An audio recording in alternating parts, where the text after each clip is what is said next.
Hello and welcome to the Fit With Us podcast, episode 41.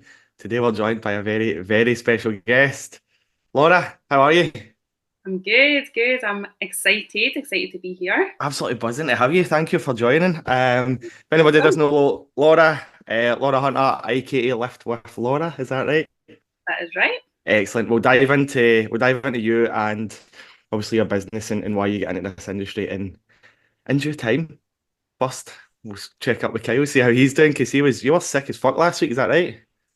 Yeah, I mean, I've been in my bed really for the last 2 weeks. I'm still not properly back at it. I don't know if it's just years of caffeine and alcohol abuse that's caught up with me, but yeah, no, I'm very much on the mend at the moment. But last week was grim. I barely remember it. I feel like I had cabin fever, and then this week's slightly better. So we're moving. Good to hear that. How's the wee fella? He's good. I actually, do you know what? I had my first full day yesterday, which probably a lot of people listening will be like, what, your first full day? But I literally had the first day where I was just completely responsible for him. I took a day off work and just I had to look after him. I was in my head going, do you know what? He'll go for a wee nap in the afternoon and we'll watch a bit of Netflix, or I might even get on the PlayStation. I'll do something.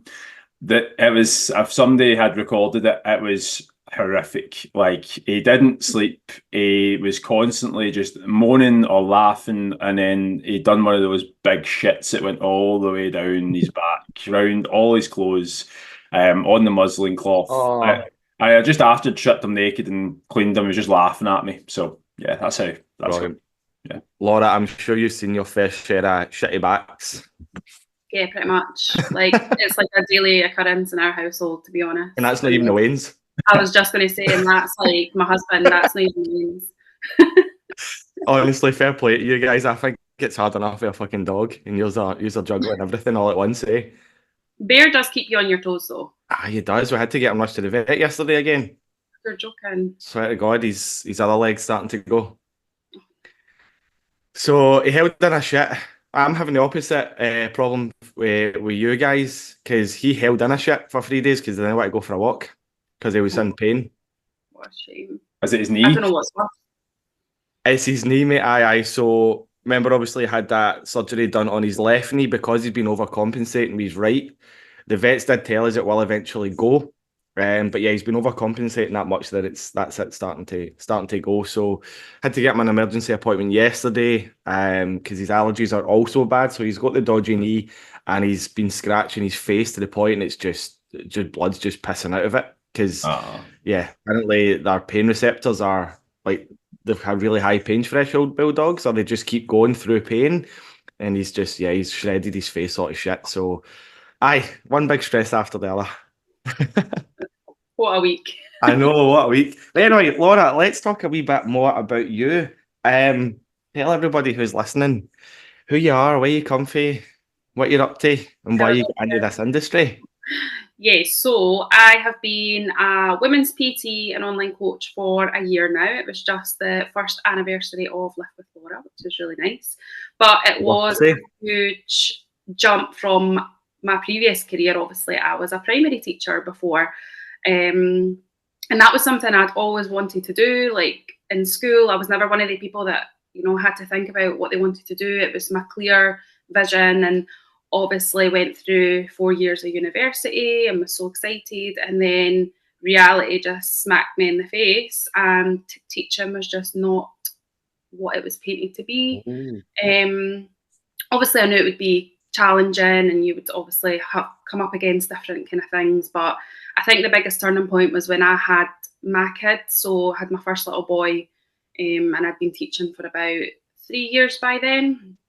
And even just being pregnant and teaching was really difficult because, you're on your feet all day. I had primary 3, so they were 6 and 7, and there was about 32 of them, and they're not for the weak, So yeah, I went off on maternity and I actually ended up struggling really bad with postnatal depression, really lost myself, didn't really know who I was anymore. And I think returning to work, I was a completely different person. And obviously we went through COVID as well. So we were in lockdown with a baby, which was difficult. We weren't able to lean on our parents or anybody like that. So yeah, it was tough going when I first became a mum. And my kind of saving saviour was the gym. And obviously it was actually home workouts that it started with, and then I was able to go to the gym, and I had started to realise that I needed help in building a positive relationship with myself again. So I managed to do all that, and that was great. And then I fell pregnant with my second little boy, and that's where I was kind of like, right, I think there needs to be a change. And I decided to become a PT on the side, so doing it part-time alongside teaching, to help other mums that were in the same situation, find that confidence again. And when I kind of put it out there, I was just inundated with inquiries and messages and support from people. And it was my husband that was like, you could do this full time. And I was like, I can't leave teaching. Like, that's just wild. And he was like, just do it. Like, what's the worst that's going to happen? And I did. And now, I've never looked back, to be honest. I've got this community of women that are, feeling more positive about themselves, and they're saying it's all thanks to me. And I'm like, oh, that's wild. Like 3 years ago, postnatal depressed me would have been like, wow, I wouldn't have expected to come out the other end. So yeah, it's been a journey. It's been a roller coaster. Would you say it was a hard decision to make to leave teaching? I know obviously Martin was pushing you into it, but would you say personally it was a hard decision to make? 100%. I felt that, how obviously when you become a PT, you find a gym you want to work in and you have to pay rent.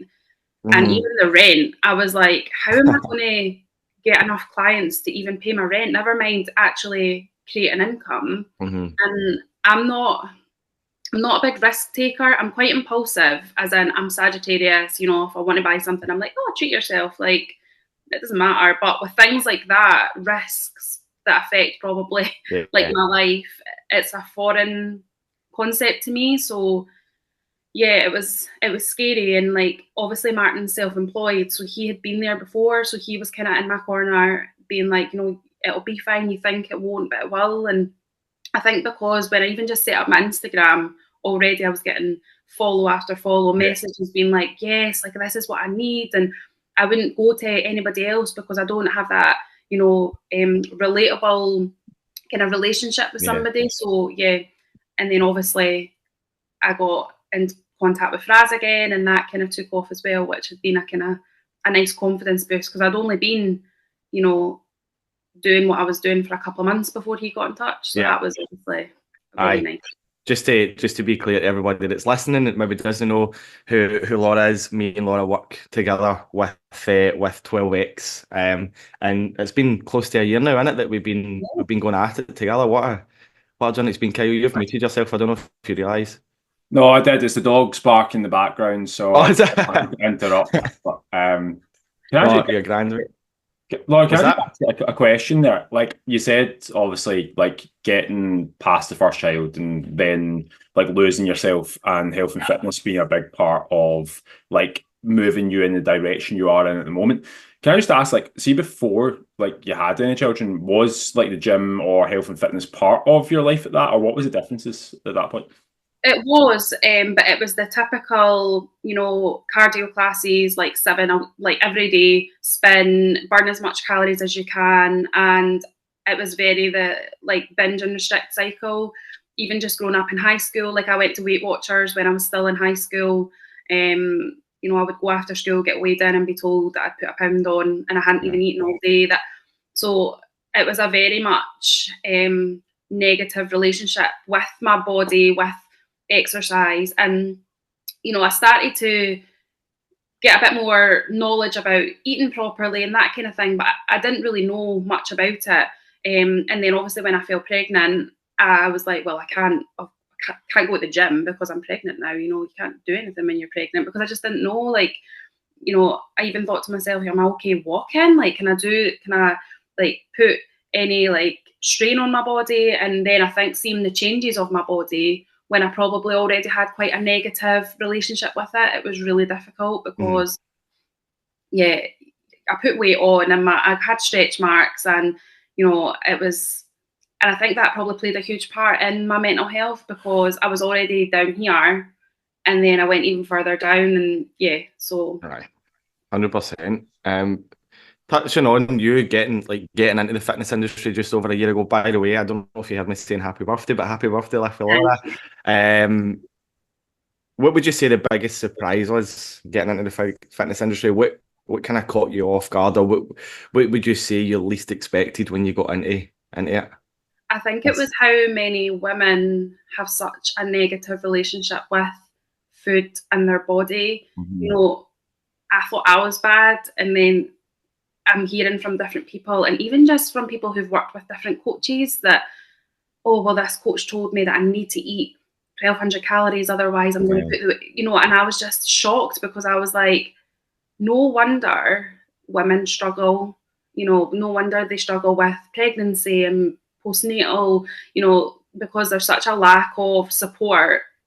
And yes, there is support out there. I'm not saying that I'm the only person doing what I'm doing, and it's not the case. But I just found that, especially in my area, there was a huge gap in the market, and it was for a relatable coach, somebody that did have a coffee and a Mhm. cake once a week and go out for a Chinese. Like, I think there's that stigma. Oh, you can't eat that. You're a PT. Like, Yeah. you should be, counting your calories. And I think for people or for women, it was nice to hear that actually, no, you don't need to do that. No, you don't need to go to the gym 7 times a week. Or yes, you can have bread with your breakfast because carbs aren't, scary. So Yeah.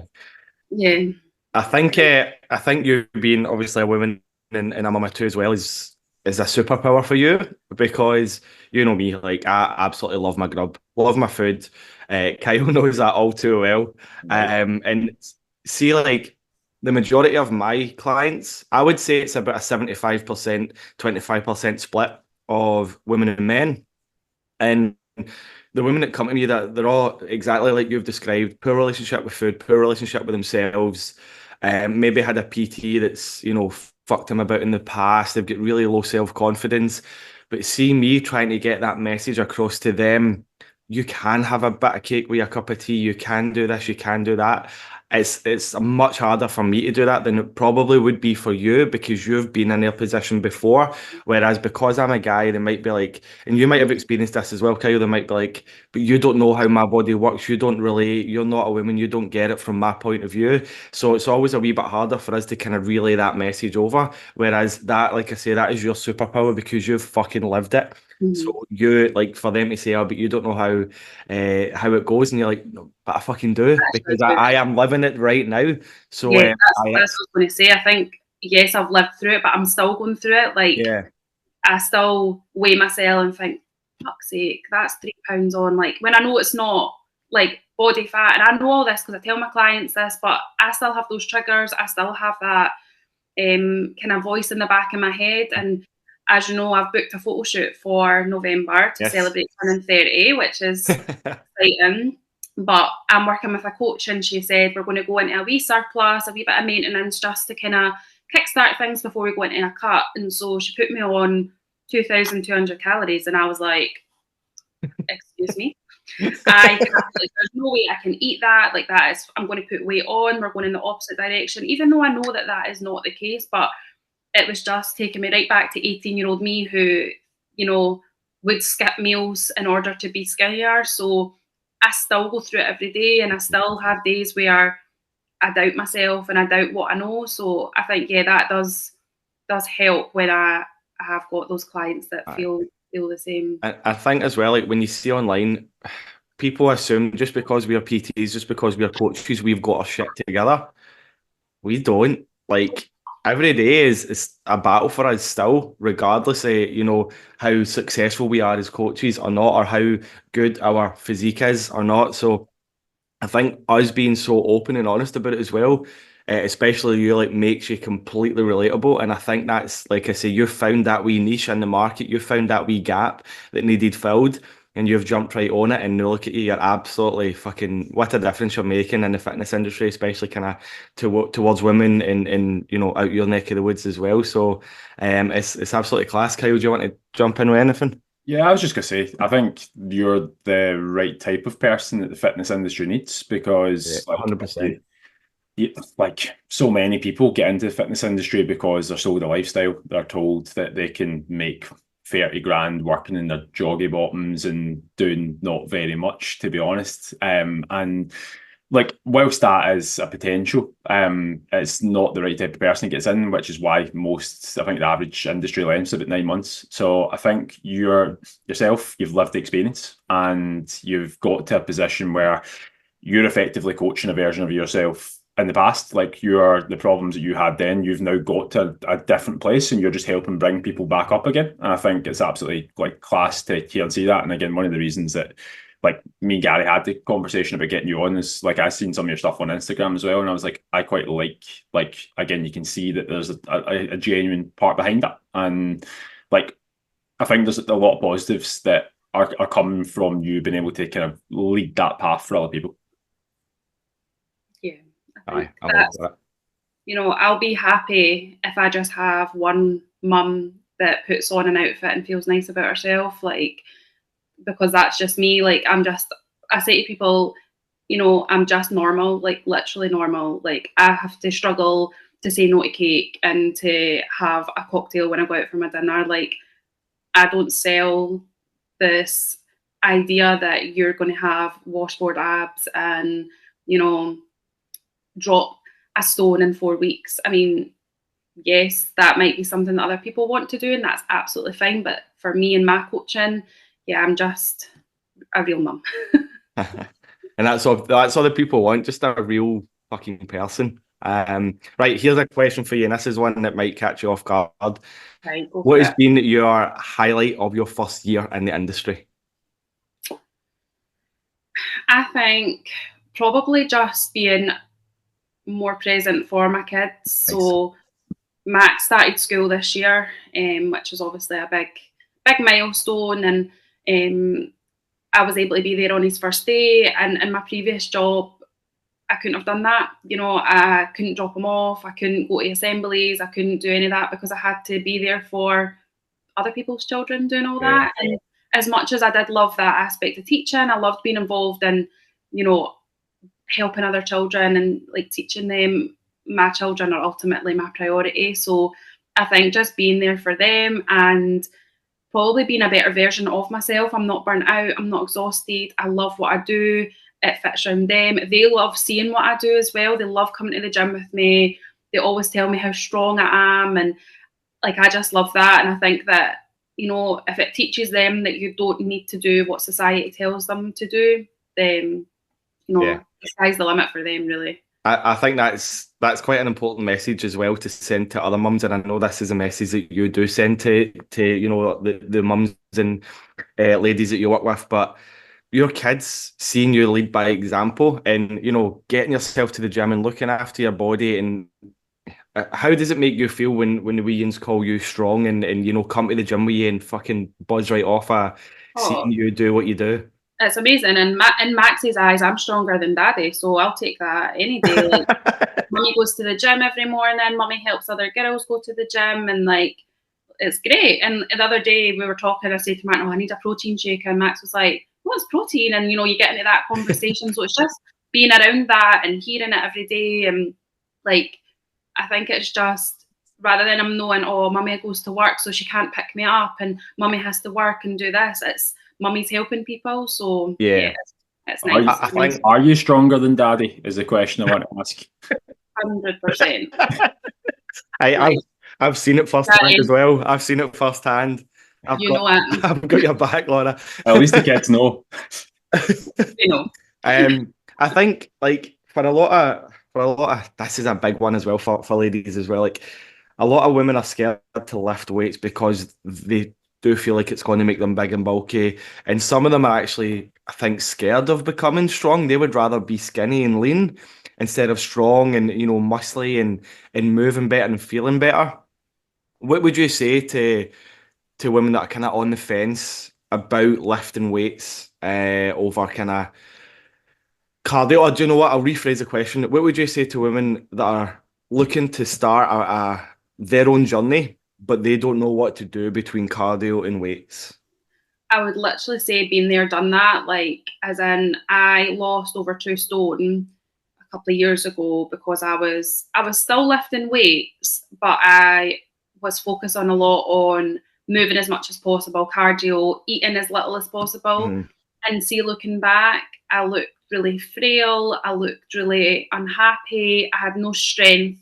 And I think that it's a completely different industry we're in now, that, you don't become bulky by lifting weights. I think that to have that feeling of being strong rather than being out of breath and, blowing out your arse because you've just ran for an hour, that feeling of actually I've just lifted my body weight is such an empowering feeling. And I just think that once you try it, I think that it's really hard to go back to it. 100%. I think that's the key word there, isn't it? Empowering. Being strong as fuck, being a strong as fuck mum is so empowering. And I think definitely everybody should be following in your footsteps, Laura, and actually lifting some heavy ass weights and being that strong mummy that the kids are going to look up to and say, "Mummy, you're stronger than Daddy. Get it right up the Daz." Get it up. Whilst at 100%, I think that's great. Question then, what are the non-negotiables that you have being a mother of two? I think for me, it's taking each day as it comes, not putting pressure on yourself. So I have children who don't enjoy sleeping, as you know, Gary. They just, for some reason, sleep is just not on the agenda for them. So I don't get my energy from sleep. It's from food. I need to make sure that I am, eating properly. I am eating a high protein diet because that's literally where I get my fuel from. Otherwise, I'm dead to the world. So I think it is just about making that time for you, because otherwise it's going to affect you being there for your kids. You can't pour from an empty cup. So if you're shattered, not eating properly, you're going to be crabbit. You're going to lose patience with them. Whereas if you just set that small amount of time, and I know it seems like that should be the last thing on your mind, but see, even just 10 minutes to make a proper breakfast, I guarantee you'll feel better for it, because you're actually going to have food in your system. You're going to be able to kind of think straight. And I think for me, I used to always think, the kids come first, I need to do this, when actually, if I'm, on my knees, exhausted, then they're not going to get the best version of me, and it's going to make things worse. So my non-negotiables are making sure your food is semi on point. I'm not saying you need to be tracking 100% and all, very big on flexibility, listening to your body, being kind to yourself. If you've had a shit sleep, if the kids have been up all night, they're not feeling well, then you go to the gym. If you're not in the right headspace, if you're shattered, go a wee walk, get the kids in the buggy, at least they'll get a sleep as well. It's just about, not putting that pressure on yourself, I think. Aye. And I think, as you know, especially with the people that we kind of work with in 12X, everybody strives for perfection. And when they don't get it on the money, they start feeling like a failure. They start feeling like, what's the point? And then before you know it, all the plans are out the window. They're no looking after themselves. They're no kind of that relationship they've got with themselves is shot to shit. It's down the lavy pan. So I think focusing on taking each day as it comes and just setting that wee 10 minutes aside to actually make that breakfast that's going to set you up for the day is a really important message as well. Yes, of course, the kids are your number one priority, but you have to be selfish in certain moments. And I think that 10 minutes in the morning, the kids can, they can wait 10 minutes unless they're screaming and bawling or square going and whatever. I'm sure they can hang on for 10 minutes whilst you make. Now, I'm not speaking for experience here, because like I say, I've got the Doug and he fucking waits. Right, he gets to wait. But for you guys, it's obviously different. So, again, I'm not speaking from experience, so if I'm talking shite, the two of you just cut out the top of me and tell me to shut up. But just taking that wee 10 minutes to be selfish then means the kids are going to get a better version of you for that day as well. Because like you said, you're not going to be crabby, you're not going to be tired, you're not going to be on your knees, just completely exhausted. And you know what? You might not even get that 10 minutes every day. I think if you just strive for it and accept that some days are going to be absolute shit shows, it means that you're not putting that pressure on yourself, and yes, saying to yourself, right, I'm going to do this, and if it doesn't happen, it is shit, but really, you know that you can just reset again. And that's something I still have to learn and do every single week, because it's like seasons, like they sleep and then you're fine, you think you've got it, and then it's back to actually they're not sleeping. So you just need to like ride the waves of it and just remember like you're only human, like you can only do so much, and just keep telling 100%. yourself that. 100%. Would you say you've got any other non-negotiables? For me, it's probably the gym. Like I know it sounds really cliche, every PT says it, but you know, you always feel better after going to the gym. You never go in and be like, I wish I never done that. You miss a workout and you're like, you feel guilty, you feel shit. So I always say, if you go, try it for 10 minutes. After 10 minutes, if you still feel shit, go home. Like you've tried, but I would say 99% of the time you're going to stay, you're going to do your workout, and you always feel good for it. And that for me, it always helps. It's my hour where nobody's shouting my name or hanging off my leg. It's just, and obviously I train in a female only gym, so it's an environment where I feel comfortable. I can, you know, offload to all the other women and mums that are there. So it's my wee safe space that I really notice if I don't get to that, I'm like climbing the walls, like due a mental breakdown. So if anybody's listening and they don't follow Laura on Instagram, please go and follow her because see her updates of the wee man. Oh, they make my day, honestly. He's fucking hilarious.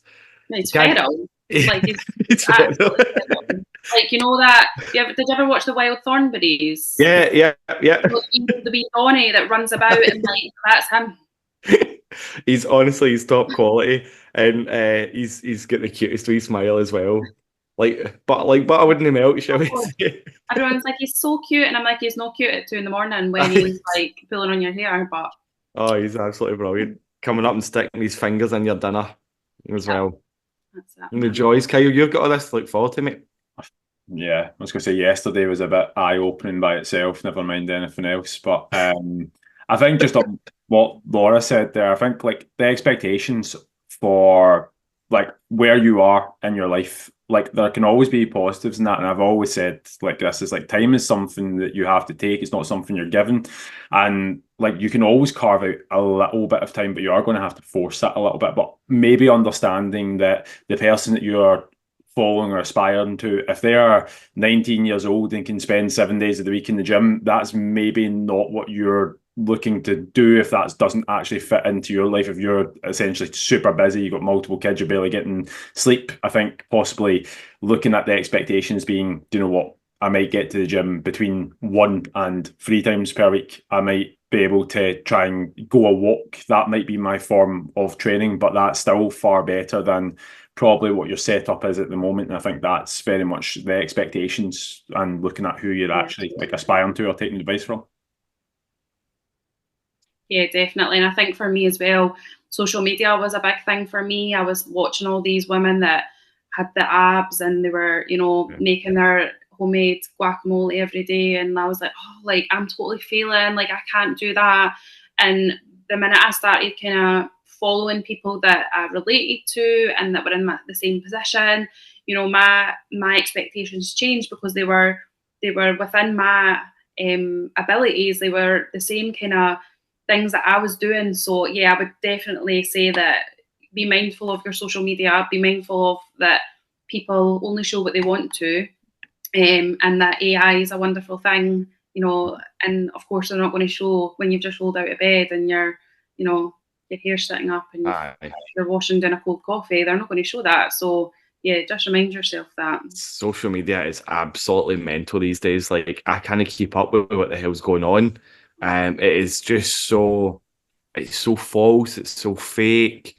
There's so many charlatans on there as well. You've got people telling you that you shouldn't eat veg, you shouldn't eat fruit, you shouldn't eat meat, you shouldn't eat eggs, you shouldn't have dairy. What the fuck are you supposed to do? Like if you're uneducated and you dive on, I know Instagram and TikTok isn't the place that you want to be getting your information. But if you dive on there, like I say, uneducated, wanting to lose a wee bit of weight, wanting to feel a wee bit better about yourselves, wanting to be a wee bit more confident in your own skin, maybe just eat a wee bit better, and you're getting hit with all this contradicting, videos and stuff like that. Like, what the fuck are you supposed to do? So I definitely agree with you. I think you need to be mindful of who you're following on social media. Again, though, if you're uneducated, you don't know who's telling the truth and who's not. I think it's hardwired into us though that we want an easy option a lot of the time. Yeah. Like it's like instant gratification. But like I'm going to counter that a wee bit with I do think like whilst Instagram isn't somewhere that you should be looking to get your education from, there is actually some very good accounts and some very good information out there. The problem is because there's no qualifications needed to actually put and present information, everybody has a platform, and unfortunately it's not regulated to the point where you have people who probably shouldn't have a voice sometimes because they're screaming the loudest and they might look the best. Then a lot of people think, well, there must be something in that because it is giving that kind of positive feedback, even like positive feedback loop, even though the person it's essentially like look at V-Shred. I'm sorry to bring him up on another podcast, but like, I knew you were going to mention him. but sure, like it does, like you've got to give it to the guy. The guy looks great, but at the same time, if he's talking about your body type diet, you're like, it can be understandable if somebody, like as Laura said, like a version of Laura in the past, she might have went to Weight Watchers, she might have been told she wasn't losing weight and she's doing everything that she'd been wanting to do, and then she sees something like this where it's like, well, actually the problem is you're not following your body type diet, and she's like, well, fuck, that must be it, and then all of a sudden she's dropping a couple of £100 on this, and it's like that's another disaster waiting to happen. You can understand why people go from one thing to another to eventually they're like, well, I'm the person who's broken and I don't want to listen to MD. I'm just fucked. 100%. And please don't mention V-Shred again on the podcast. Promise not to, mate. Not in the next 5 podcasts. You've got 5 podcasts left. Yeah, right though. Like he's in very. Do you know who we're talking about, Laura? I've swiped. I don't know. Aye. He's in very swipe right. Hope Martin's not listening. You get me hung. Don't worry, Laura, you're stronger than him. Remember, you can take him. But he's in very, very, very good nick. And what he's done is he's now used his physique to make him a lot of money by clever marketing. What he's saying is utter shite. Absolutely, you should watch some of his ads, Laura, just to see what we're actually we're up again. Where we're coming from. The only problem is when you watch one, you start getting pummeled with them all. But yeah, it's he's using his physique to make money off of desperate people looking for an easy option, and that makes our job a hell of a lot harder as well, especially when it comes to the online side of things and trying to meet people online and help them.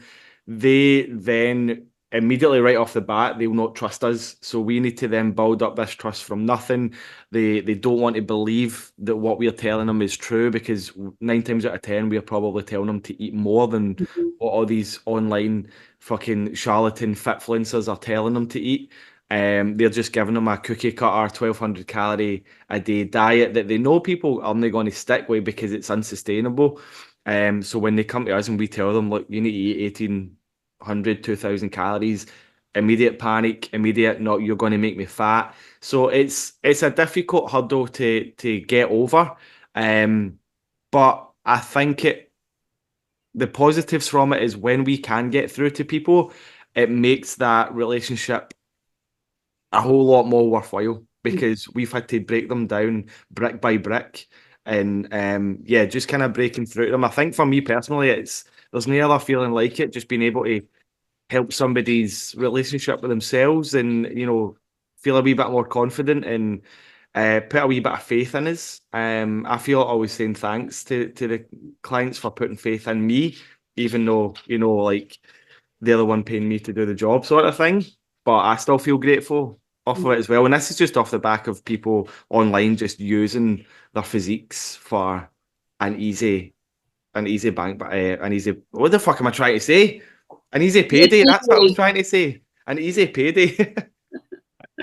I think like it's difficult, and both of you will experience this, where sometimes you are having to undo years and years of bad, don't want to say behaviours, but a bad like relationship with like health and fitness. It actually gets to me though sometimes that like some things that aren't actually bad now get categorized as bad. So if you speak to somebody and they're like, oh, I don't want to eat like yogurt and blueberries, or I don't want to eat turkey burgers, I don't want to eat chicken. I'm like, none of that's inherently bad by itself. The problem is your experience with doing that is the fact that you could only eat that, and you could only eat that for a period of 16 fucking weeks.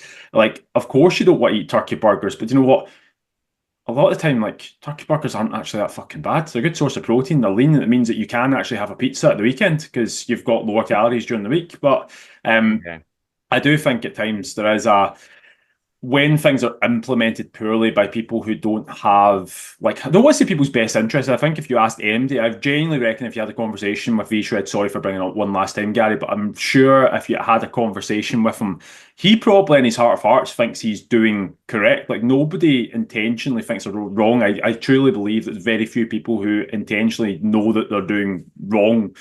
But I think our job is, and it's a difficult one because it's not a sexy thing to say, but you are having to essentially undo years and years of people's conceptions, misconceptions. Like I'm sure we've all had clients who have started with us and then they've sent us a post about something that's completely contradictory and then asked your opinion on it, or is that not right? Or they've tried to take things in their own hands and they've resorted back to, because you can get somebody who's doing really well and then all of a sudden they have a wee wobble and they're like, all of a sudden they start restricting their own calories again, or they decide that they're going to overtrain the cardio. Like we've all been there and experienced that. So it is a difficult one to try and break the cycle of how much bad shit's out there. Like, Aye, 100%. And these big kind of fit influencers online, they just, like I say, cookie cut a 12-week program and then they just leave people to their own devices, and it just makes that relationship with fitness, with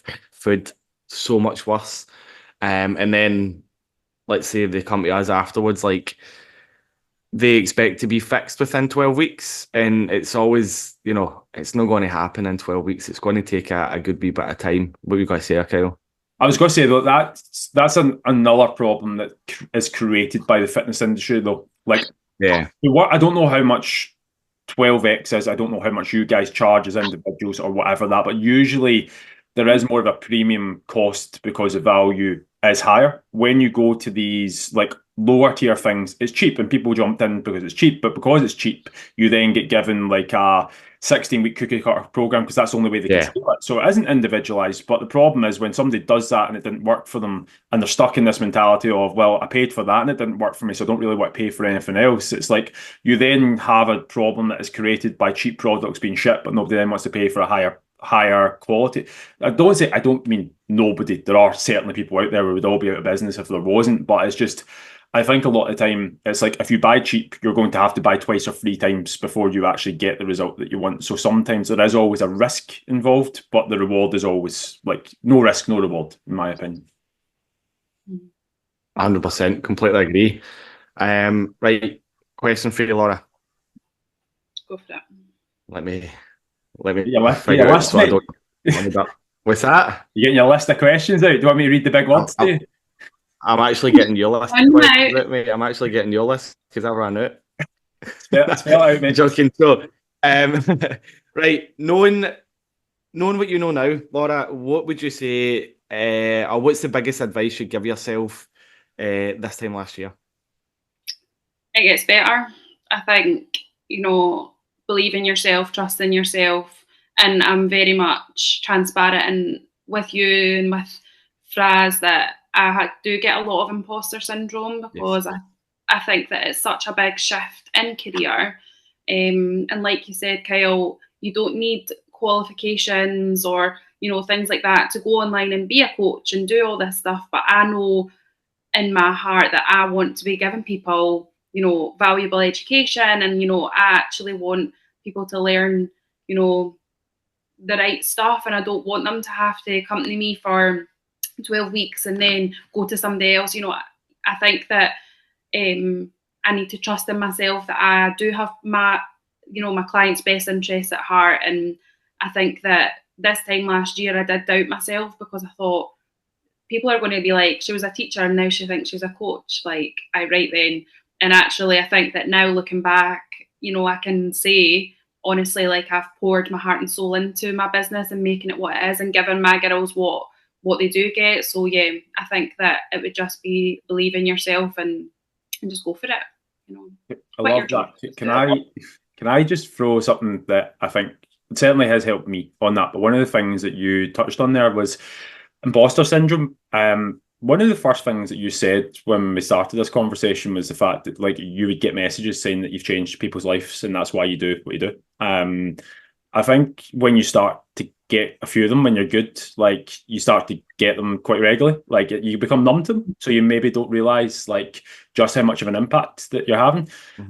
Create an album on your phone and just stick, if you've not already got one, just stick every message you get in there and see when you're having a bad day or you doubt yourself, go in and have a look at it and you'll start to realize how many people that you've helped. And I think it's always about building the evidence. If you have undisputed evidence that you have significantly helped people's lives and you have the messages and the receipts, then it's a very easy thing to do. So I don't, outside of this conversation following you on Instagram, I don't know you, but I very much, again, straight from your Instagram, I was like, yeah, she's switched on. She knows what she's doing and she genuinely seems to care. And I think if you've got those attributes, then like you'll do well. Yeah, thank you. She definitely does have the attributes. I think you're quite similar to me in the fact that, you know, we could change 100 people's lives, but if we struggle to help one person, that is what sticks in our head.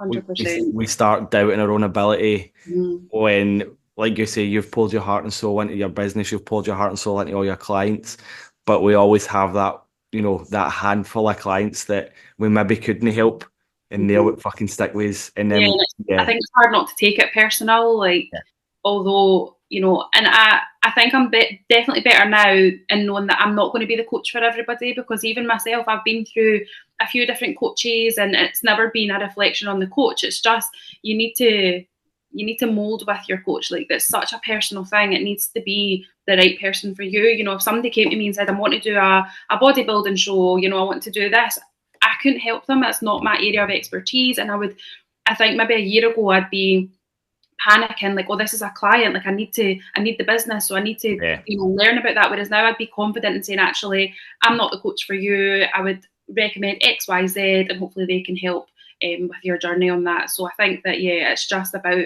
understanding how you can help people from your personal point of view. How long would you say it took you to get to that point of like being able to say no to people want to sign up with you?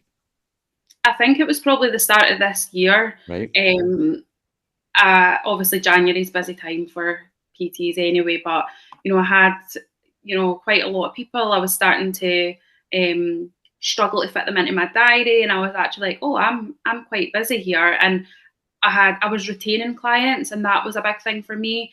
You know, I had clients that had been with me since starting and they were still going into the new year with me. I've still got clients just now, so that's been over a year we've been working together. And I think that was a big thing for me. I don't want hundreds of clients like that are constantly coming through the door. I want to be able to really focus on the clients I've got and make sure it's a really valuable service for them. So I think that, yeah, and it took probably to the start of this year to actually realise that I want to be able to help people with what I know and what I'm good at, rather than just helping everybody. Aye, so like it's like that saying, like less is more. But you're going to add something in there, Kyle? I keep seeing your lips moving, but I think there's maybe like a 3-second delay, and I'm always cutting in front of you. No. To be fair, I've always got something to say, and it's like I'm conscious of the fact I don't want to like interrupt that, and I think it's just it's difficult when you're good at what you do to say no to people. And I mean this, like I've got through periods in my life where I'm like, oh, I'm good at saying no to people because I'm no longer taking on these type of people. But there still will be people that come to me and I'm like, there's a few wee red flags here. However, in my head, I'm like, maybe I'm the person that can fix them. Maybe I can do this for them. Maybe I can do that for them. And more often than not, it's very rare at this point, you've been doing it for 14 years, that I'm proved wrong on that. So you do get better at it. But like, you are trying to, again, like you touched on getting upset about, not upset, probably the right word, but getting like disheartened by some of the people that like you can't help. And I think sometimes not everybody can be helped, and it's not even a right coach relationship. Sometimes it's just not the right time. There's not the right time for that person. I've worked with people. There was a girl I worked with 4 years ago who I would honestly say she was fucking useless. Like, did not do anything I asked. I gave her everything between 2,400 calories and genuinely fucking 1,200 calories on like a 2 month basis, and she stayed a maintenance weight. She managed, the only person I know who can maintain a fucking weight on every form of calories you give her. She's an anomaly. Comes back 2 years later, genuinely had the conversation with me and goes, look, I'm in a good place. I've got things sorted. All of a sudden, dropped tons of weight at the gym for the first time in her life, like fucking smashing it. And it's like, it just wasn't the right time for her at that time. And I think there's a lot of the time we can, especially when you're good at what you do, you get bogged down and go, why isn't this working? You can start to doubt it, going, oh, maybe it is me. Maybe it is I'm doing something wrong. You start to doubt even the methods you put in place, going, maybe they are an anomaly. Maybe I'm not looking into this, and this. And actually, it's just the fact that they're talking shite a lot of the time. They don't want it as much as what they thought they did. They prioritise other things, and that's okay. 100%. And you very, you quickly get to realise in this line of work as well that people are liars. People will bullshit their way out of everything. Sorry, Laura, how are you saying that? No, I was just agreeing. Yeah, like, but did you track that? Or, I think I did a video on all those wee extras that you forget about, your syrup in your coffee, and that's fine. Like, I'm not demonizing having syrup in your coffee, but you need to be honest about it and hold yourself accountable. And I think that that's a big thing for people, is being honest with themselves. And again, it's something that, you guys will be the same. We have to deal with as well as, actually in reality we are over our calories, and that's just tough shit. Tomorrow's a new day, and it's just about owning that and saying, right, I'm going to move forward. And I think people struggle with that, being honest with themselves. 100%, because they start feeling like they're failing, and I think they find it hard to be honest with us as coaches as well, because you'll get coaches out there, and I know there's coaches out there because I've heard about them, that will belittle you and make you feel like shit for having for having a wee biscuit. Like, fuck off. So then they start to hide it, and then when the feelings of guilt start to creep in, the emotions take over, and the hands back in the biscuit tin, and then before you know it, the fuck it button's been hit, and they're maintaining weight on 1,200 calories, and they're telling you that they're tracking absolutely everything. You're like, we know as coaches they're not, but trying to get that out of them and let them know that it's okay is fucking difficult, eh? I know, and I think it's like, for me as a coach, just finding that balance. Like, I had a client in yesterday who was like, it's my birthday tomorrow, I'm getting a takeaway. And I was like, well, what you getting? Like, I love hearing all that stuff. And he's like, that's crazy. Like, I was talking about that. And I'm like, but, you're only human. And I know that, you're in a good place with, actually, we're going to have the takeaway, and then the next day back to it, we're going to the gym, that kind of thing. And I think it is about building that relationship, because otherwise, like you said, they're lying to you, they feel scared to tell you, whereas if you can build that relationship of trust, which I just think is, the crux of it, you need trust with your coach, then you're never going to get anywhere. And I think that that's a big thing for me and my girls. Like, they can tell me anything and they know I'm not going to shout at them or cut their calories, or it's just understanding that we're only human. Exactly. I'm always wanting photos of clients on their food. And I'm like, right, you've put me in the mood for Chinese. Thanks for that. I'm glad you quantified that as food, Gary. There, I was when you said, "Oh, I'm always looking for photos from clients." I was like, "That's how you get the name, mate." Blacklisted. Fuck's sake! There goes all my client base. I'm getting name our new clients because of you, you prick. But I'd say for all of us, like, none of us train bodybuilders. Like, none of us are training people, as far as I'm aware, and you can tell me if I'm wrong, but none of us are coaching people to be on stage at, like, for a man being 6% body fat or a female like 10% body fat. We're not looking at trying to get you down to that level. So because we're not doing that, like, most people, when they come in, they're probably looking for an element of body composition change, and with that there will be an increase in muscle and like a change in body fat. But with that, if you do things correctly, and this is what it is, use the tools properly, and you can absolutely get away with having biscuits, takeaways and things. And that's what we are trying to coach and teach you. But a lot of people are scared of, and again, Laura, you've probably experienced a lot of that. And actually, Gary, you said the large percentage of your clients are female as well. Did you say, was it 75% female, you think, Gary? So in my experience, and I'm not saying it's exclusive, but females it tends to be the scales and tracking are two things that like give them not the fear a little bit, but they're just not particularly fond of. And it's a lot of the time it's like, and actually I do have a question on the back of this for you, Laura, is like when they can come in, it's like, oh, can I not track, or I don't want to weigh myself, and I often find that the people in my experience that come in with that, and I do 100% take on board what they said, the conversation we always have is, I think that's years of not knowing how to control it and not understanding how weight actually works, as it will fluctuate up, down, and round the corner. And then even from a calorie perspective, and just to follow up on what both of you said in terms of like lying, a lot of people, it's not even like a blatant lie as in I'm not tracking something. It could be they order a pizza and the pizza's probably 1,500 calories, but they're logging it as a fucking Morrison's pizza at 500 calories. I'm like, is that at times the part is to blame for both of us. Like, it's like they don't clearly know there's a difference between them having a Morrison's pizza or a Tesco pizza or whatever versus having a pizza that's like laid with pulled pork and sauce and stuff. That's our job to educate, but it's also their job to accept the fact that we're not being Captain Killjoy by saying that and like trying to ruin their weekend or day or telling them they can't have it. It's more so just account for it for what it is. But without waffling on any longer, Laura, the question I was going to ask is, you clearly have a lot of female clients. Like, do you reckon it's possible, and can you coach people to better themselves without tracking calories or without weighing themselves? Or what approach do you take when it comes to that? So yeah, I actually have quite a few clients that don't weigh themselves. We don't do scale weight. We did a scale weight when they joined with me just for, the usual knowing where we are, but we go by other like metrics. They might use their body measurements, how their clothes are fitting. And for me, it all comes down to their goal. What do they want to achieve by working with me? Do they want to get to a certain weight? So, a certain number. If the answer is yes, then I'm just completely honest. Then yeah, we do need to weigh ourselves. We do need to track. We do need to do this.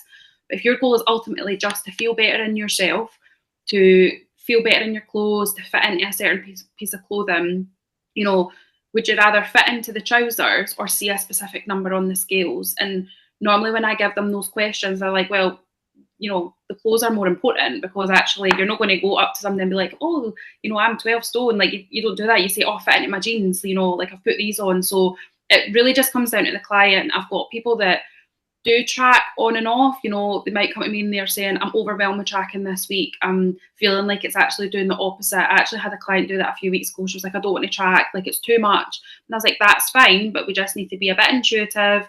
Your 3 meals, your protein source at each meal. And the next check-in, she was like, I need to track. Like, that was just too stressful. Like, I did as best I can. So it's just sometimes they need that realization. And I think that I'm just there holding their hand along the way. I'm not telling them what they need to do, but I'm giving my advice on what I would recommend. And again, it just comes down to who I'm dealing with. And I feel like I know my clients inside out, so I know what works for them and I know what doesn't. So yeah, I think you can, make progress without having to track and without having to weigh every day. But again, it comes down to what you want to achieve, I would say. Pass. Lovely. Sorry, I'm going to say something. I'm scared to talk in case I cut in front of you. No, mate, you just wait your time. Fucking just go ahead, Gary. Go on. You fucking opened your mouth now. Go. No, I was just going to say I love that, and I completely agree with you. There is definitely ways that you can make progress without tracking. You just make it a lot harder for yourself. It's a lot more difficult. We are massive on tracking on this podcast. As listeners know, like, it is just a tool to help you get to where you want to be. And if you have a weight-based goal in mind, tracking is going to be your biggest tool to help you get to where you want to be, if it is kind of weight-based. If it is purely for feeling good, then yeah, you might not need to track, like you said.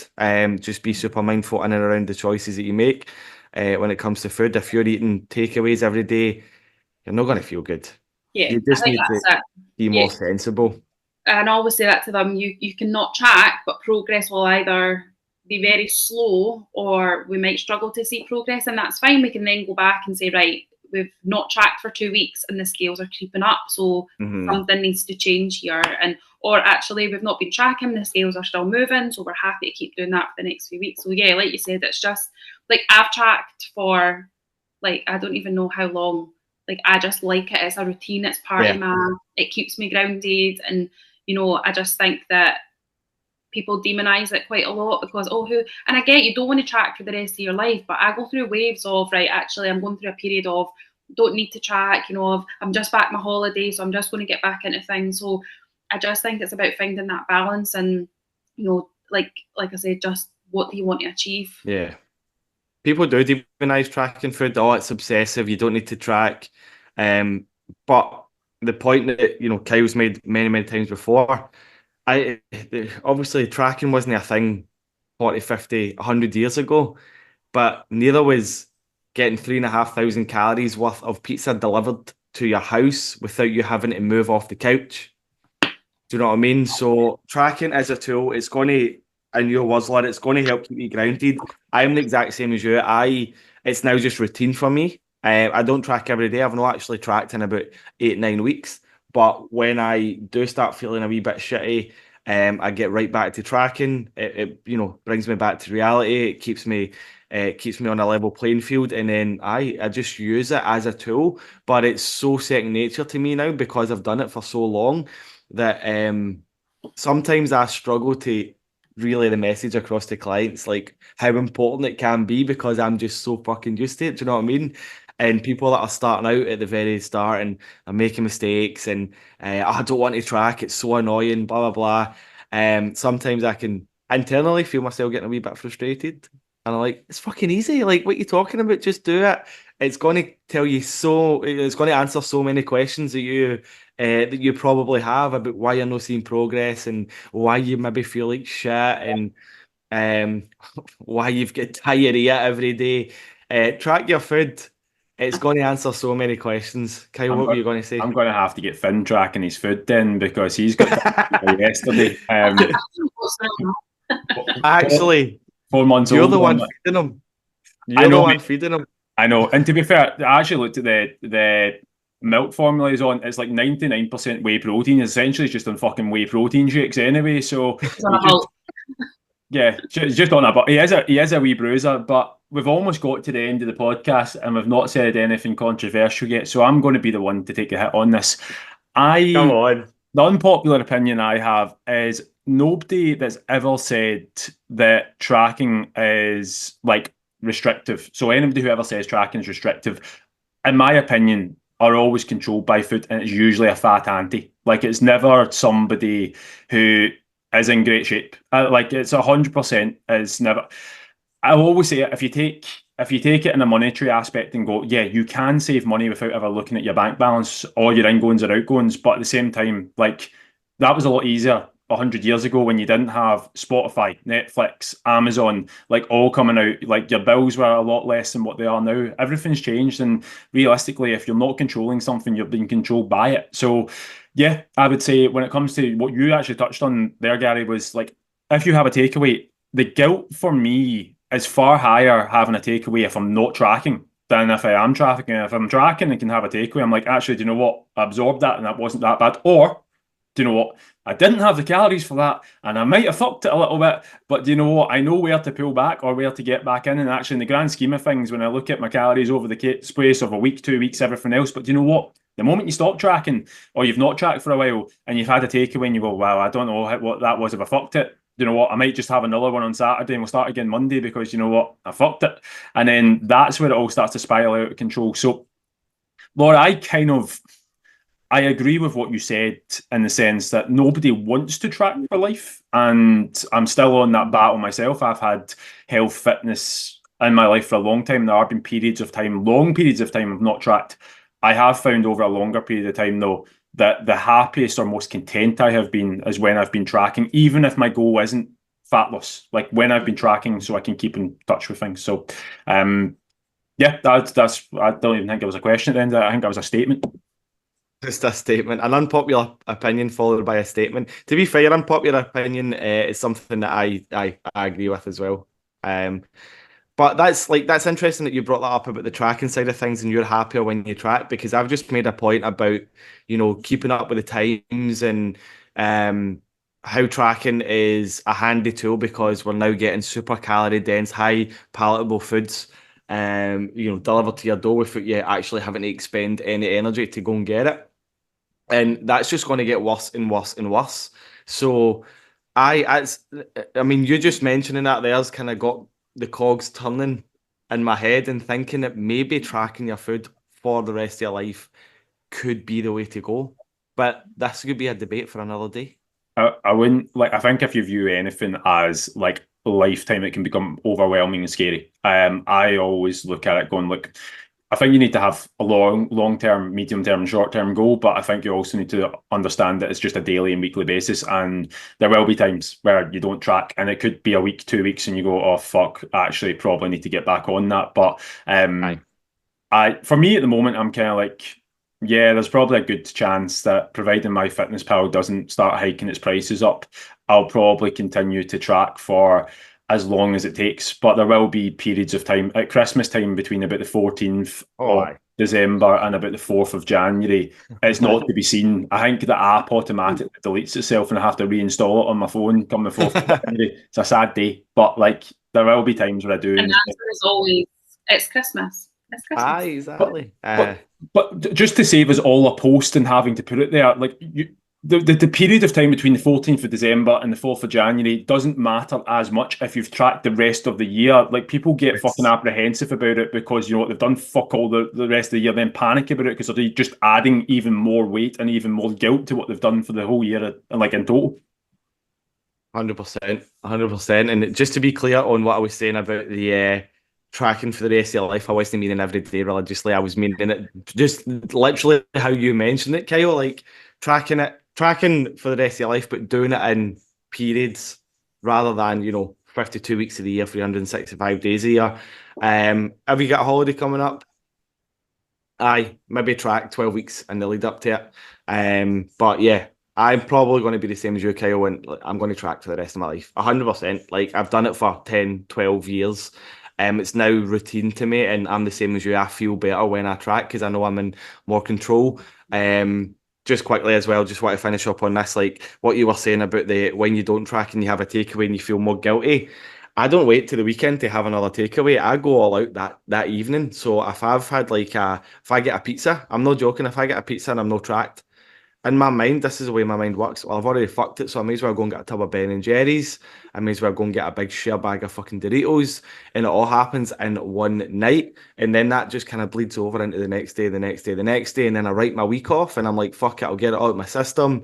So yeah, it's tracking for me is very powerful in terms of keeping me switched on and on track, and getting to where I want to be. But anyway, that was my 2 cents worth. TED Talk. That's my TED Talk. Right, shall we wrap this up? Yeah, class. Mic drop. Laura, where can people find you?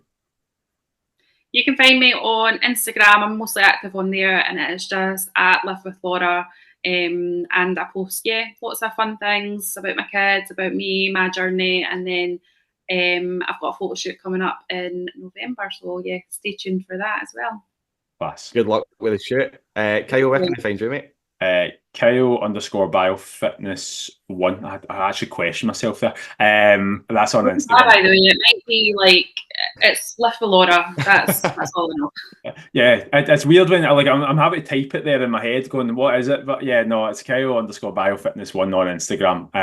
I have been sharing a lot more videos to TikTok, which it's the same recycled videos from Instagram anyway. But if you're on it, sure, give us a wee. I don't know how to message you or follow you or do it on TikTok, but I'm there.